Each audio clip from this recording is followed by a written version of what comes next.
The wind snatched at my cloak, whipping it around my legs like a living thing as I stood there watching. I pulled my hood tighter around my face, trying to shield myself from the biting cold that cut through me like a knife.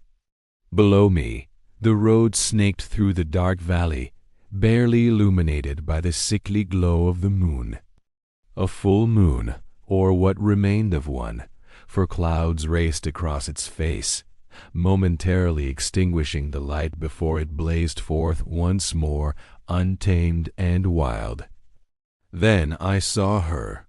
The headless mule emerged from the inky blackness of the forest, a dark silhouette against the moonlit road. She was running hard, her hooves pounding the stone, sending up tiny pebbles that danced in the air like sparks from a dying fire. Her coat was the color of midnight, her mane and tail flowing behind her like two black rivers.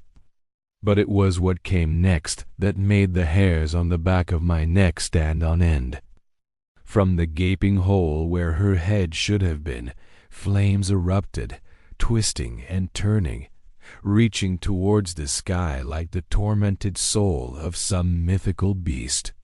They roared and crackled, casting grotesque shadows that writhed and stretched on the trees lining the road. Every so often, the fire would reach a crescendo, only to be extinguished just as quickly, plunging the clearing into darkness before bursting forth again, brighter and fiercer than before. She came to a stop in front of me, and I could feel the heat from the fire in my bones, even from this distance. The stench of burning flesh and sulfur filled my nostrils, making my stomach turn. And then she spoke, her voice a raspy whisper that seemed to slither down my spine. "Where are they? Where are the children?" I shook my head, unable to speak, paralyzed by fear. She snarled, a low, guttural sound that echoed in the stillness of the night, and then she was gone, galloping away into the darkness, the fire in her neck blazing defiance against the encroaching gloom. I watched her go, my heart pounding in my chest like a drum. Who was she? What was that fire? And where were the children? Questions that echoed in the hollow chambers of my mind long after the headless horsewoman had disappeared from sight. For what felt like hours, I stood there on the hill, the wind growing colder as the night wore on. The moon, as if taking pity on me, hid its face behind the clouds, leaving me in near darkness. I pulled my cloak tighter around me, seeking solace in its familiar folds, and began to make my way back to the village. As I walked, the events of the evening replayed in my mind, each detail etching itself deeper into my memory. The crunching of gravel under her horse's hooves, the flickering of the flames in the darkness, the desperate plea in her voice. It was as if a nightmare had been thrust upon me, stealing my peace and replacing it with dread. And then there was the fire. It had looked so real, so alive. I could still feel its warmth on my skin, smell the acrid smoke in my nostrils. But how could a headless horsewoman ride a burning horse?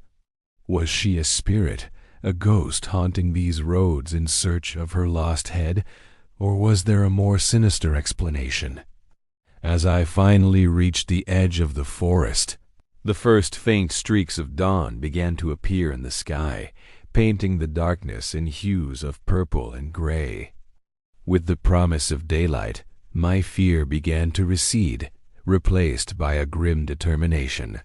I would find out what was happening here, who the headless horsewoman was, and why she was searching for the children.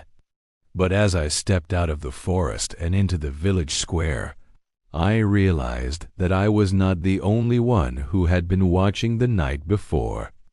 Several villagers stood gathered in the center of the square, their faces etched with worry.